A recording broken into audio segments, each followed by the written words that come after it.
Kamusta mga ka-EB? Welcome sa panibagong episode ng Go E-Vehicle.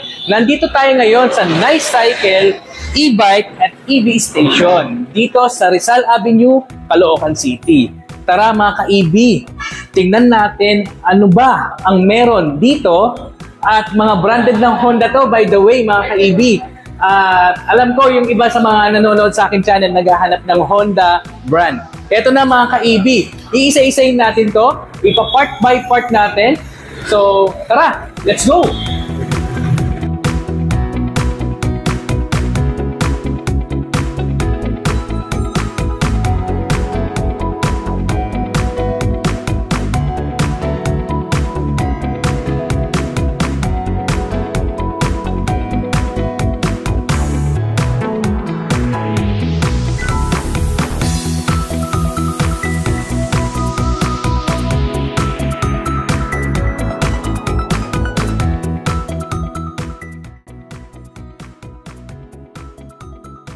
Ka-EB, ang Zoomer E ay meron pong battery type na lithium-ion, meron itong 48 volts, 24 ampere, at ang kanyang power motor ay 350 watts.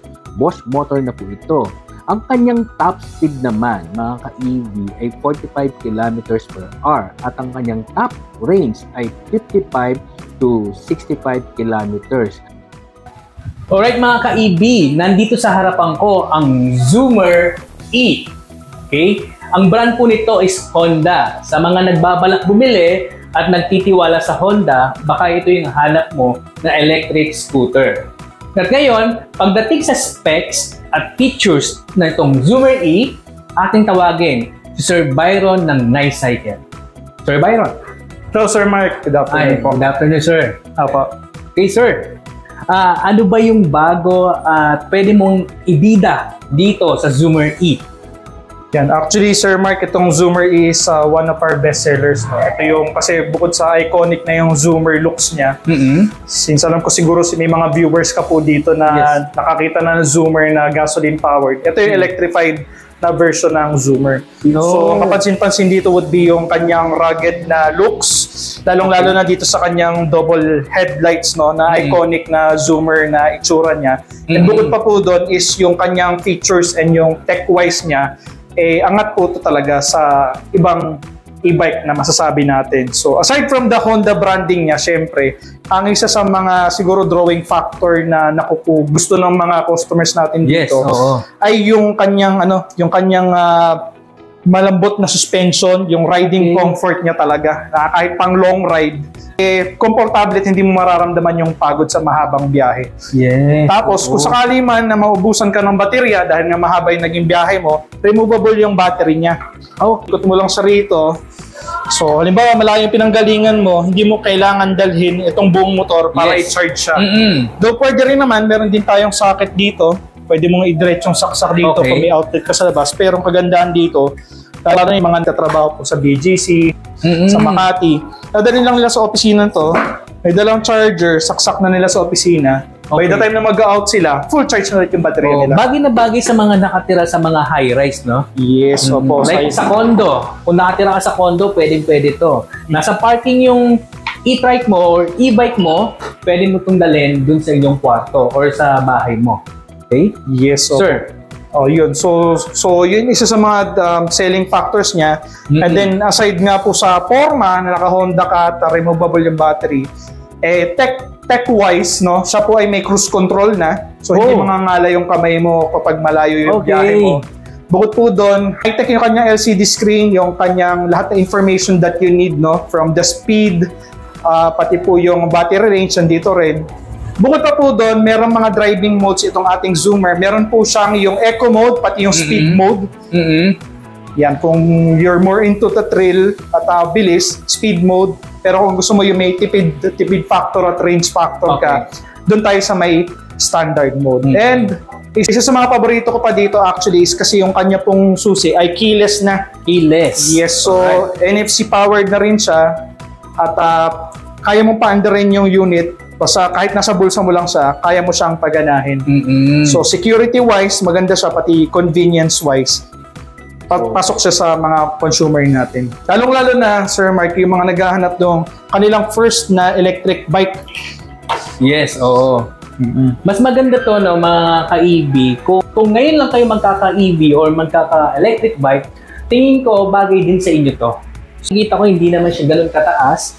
At nakikita ko dito sa looks. So hindi ka na mahuhuli pagdating sa looks niya. Kasi na zoomer no? Kagaya nga sabi ni Sir kanina, kinuha yung tema nito doon sa zoomer na di gasolina. Correct? Sir, meron pa ba sir tayong pwedeng ibida dyan? Yes, pwede pa natin ibida dito actually kasi yung zoomer dahil nga sa ruggedness na look niya is customizable siya.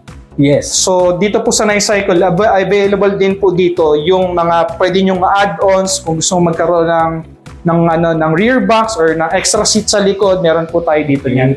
So for extra forma and extra utility, meron din po tayo dito. Siguro mapagpakita tayo sir yung meron po tayo ditong front box for more container. Para mas ayan, nakikita nyo sa screen mga ka-EV yung sinasabi ni sir. Yan, may container, pwede kang maglagay ng mga gamit mo dyan, may susi, may security. So, customizable siya at talagang pansinin ka sa daan dahil sa itsura niya, hindi sa ingay niya dahil walang technically noiseless po talaga electric bike. Mga ka-EV, sasakyan ko. 5'6 ako, 5'7 kapag nakasapatos na makapal. Alright? Ayan. Ito yung... Ayan, 5'6 ako. Mga ka-EV, tamang-tama lang to para sa mga 5'6 na katulad ko. At kung 5'3 ka o mas mababa ka, okay pa rin to, goods pa rin to kasi hindi siya ganun kataas. Para po sa mga nag-uumpisa, lalo na sa mga babae, mga ka-EV, na sir, na nag-uumpisa pa lang sa mga e-bike, bagay na bagay sa inyo to. At then of course, brand ng Honda to, guys. No? Hindi ka na natitingnan ng, oops, cheap yung e-bike mo. Ito, brand ng Honda. Sir? Yes, para sa mga brand conscious nga, sir, no? So, this is a Honda na nandito na po sa Pilipinas. So, ito po nakita nyo ngayon ay yung white, no? We have other colors po. We have the red, the green, gray, and the black na Honda Zoomer. So, depende po sa panlasa nyo. Available po yan dito sa Ni-Cycle. Sir, nakita ko dito, naka-chain siya, sir. So, paano to, sir? Kasi usually, hindi, yung iba, hindi natin nakikita na may chain eh. Ito, nakikita ko na may chain siya. Ano yan, sir? Yes, actually, kasi ito po ay under, ang good news po kasi dito sa Honda Zoomer E natin is pasok pa rin kasi sa L1B. LTO. So, ibig sabihin, no license and no registration needed dahil category pa rin po sa may papasok sa e-bike pa rin. Kaya kung mapapansin dito, meron pa rin po siyang chain kasi pwede mo siyang pedalin actually. Pwede kang magpedal kung naubusan ka ng baterya or what, which is option mo naman. Yung iba po mga customer namin, tinatanggal na yung chain kasi nga powerful naman na yung kanyang 350 watts na Bosch brushless motor. Okay, pwede nang tanggalin yan. Yes, option nila yun. Nasa client. Yes, okay. Kaya may chain po siya dyan. So, yun. Tapos, bukod pa po doon, makapansin niyo po dito, nakakabit po doon sa kanyang brushless motor ay yung kanyang all-terrain na wheels. No? So, pwede siyang pang city, pwede rin pang off-road. No? So, yun po isa sa mga extra features natin dito sa Honda Zoomer E. Okay. Sir, pagdating naman sa mga headlight, sa signal light, tail light, ano ba ito? Fully LED na? Yes, opo. Ito po, LED headlights na po ito, dual. Tapos we also have yung signal lights, harap likod. Pati po yung pwede tayo magdagdag na accessory na pong rear lights din. No? Meron na rin po yan. Included na rin po yan sa kanilang package. Okay.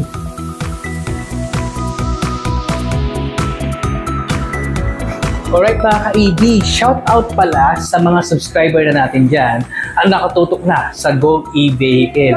By the way, sabi po ni YouTube Analytics ay 95% na mga nanonood dito sa ating channel ay hindi pa po subscriber. Nanonood lang, baka ikaw na yon mga ka-EV.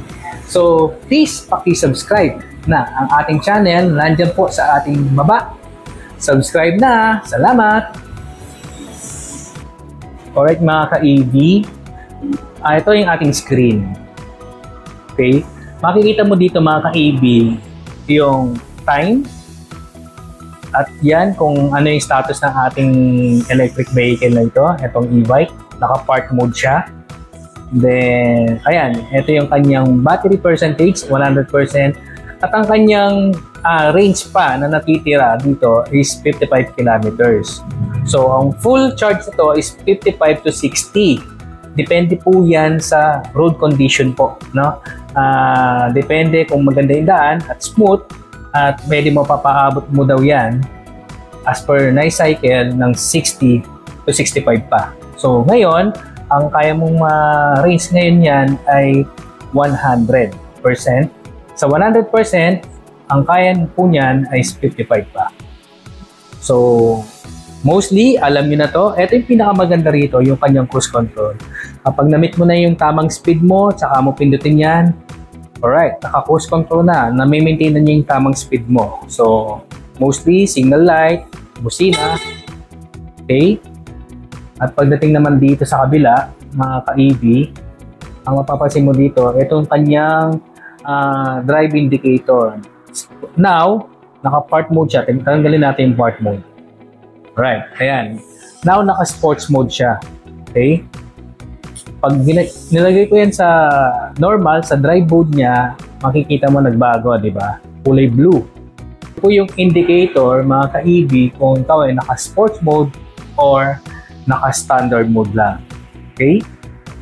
Of course, ito yung ilaw, ito yung sa park light, saka sa headlight. Okay? Kita niyo naman, no? So, yun. Ang isa pang maganda rito, mga ka-EV, ay meron siya nito, cover sa ating handling, sa brake cover. Okay? And of course, mga ka-EV, meron silang charging port dito. Meron ng charging port, sabitan ng mga plastic ng bag natin. At ito yung kanyang susian, keyless entry na rin. At ang pinakamaganda rito, mga ka-EV, itong kanyang gulay board o yung step board po natin na kasyang-kasya, mga ka-EV, kahit mga siguro, for me, matatansya ko naman kung kasya naman dito yung 50 kilos na sako ng bigas. So, medyo maluwag, spacious. Alright? Ang size ng kanyang gulong ay 90 by 90 by 10. Okay? At mga ka-EV, naka-disc brake na rin po ito. Makikita nyo dyan sa ating screen. Naka-dual disc brake na rin dito sa harap, mga ka-EV. At ang maganda rito, meron siyang reflectorized. Okay? Na goods pagdating sa mga crossing.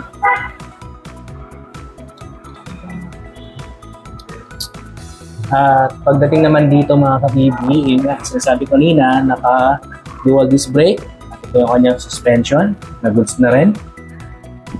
Guys, dito naman sa kanyang taillight, meron siyang garnish para sa kanyang taillight na naka-X. Diba? Makita nyo parang X dyan. At dyan sa ilalim yung kanyang mud guard. Okay? Na meron na rin siyang reflector. Mga ka-EV, alam ko naman ito na inaantay nyo. Magkano ba ang Zoomer E? Paano ba natin ito makukuha o maiuwi? Sir Byron, paano? Yes, Sir Mark. Ang Zoomer E po natin is priced at 100,000. Alright. No, with all the inclusions na sinabi ko po kanina, no. Kasama na 'yon. Lahat na inclusion. Yes, opo. Except lang po dito kasi this is an upgrade po, no. Upgrade to. Alright. Yes. So, marami po tayong payment methods. We have cash, credit card, straight payment, or home credit. Pwede po siya. Ang special po namin dito sa MyCycle is kapag cash po sa credit card, straight payment, we offer 15% discount po yung rate. Guys, mga ka-EV, baka hindi narinig, 15% discount kapag cash or straight payment via credit card. Okay? Yes, so lumalabas po, this Zoomer is just around 85,500. Okay. Yes. So, yun. Tapos, so pwede rin po sa mga interested po, no, pwede po silang mag-home credit din. Download lang po ng home credit. I-assist naman po kayo ng staff po namin dito regarding the process. So, just expect lang po na may down payment po pagdating po sa home credit. Yes, okay. Sir, saan ba ang location nito? Pwede mo silang i-invite sa Nice Cycle? Take your time, sir. Yes, sige po. Invite ko po yung mga viewers nitong Go e-Vehicles po, no. So if you'd want to check yung mga units po natin, ang lahat ng Honda na electric bikes po, no, we have it here po sa Nice Cycle Caloocan and sa Imus. You can test drive po so that you have a feel of it. Kung bakit po sa inyo, which I'm sure po magugustuhan nyo siya lalo sa personal. And also, kung may mga interested po, may mga gusto pong mag-business to, we're open for dealerships din po. Siguro share na lang sir yung number ko po sa baba, no? And for other questions, pwede nyo rin po akong tanongin. Guys, I recommend na lagi sa mga viewers po dito sa Go Vehicle na talagang kung gusto nyo bumili, putahan nyo, i-test nyo para mapilo na ito na ba ang tamang EV o tamang e-bike para sa akin. Tara, let's go!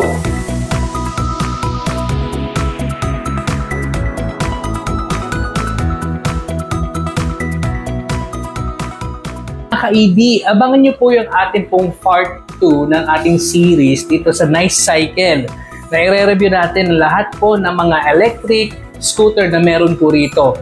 Part by part po tayo mga ka-EV. At ngayon, ito yung ating part 2, yung Honda Sundero S07. So guys, abangan nyo po ang ating pong review nito sa ating pong next episode. Tara, let's go!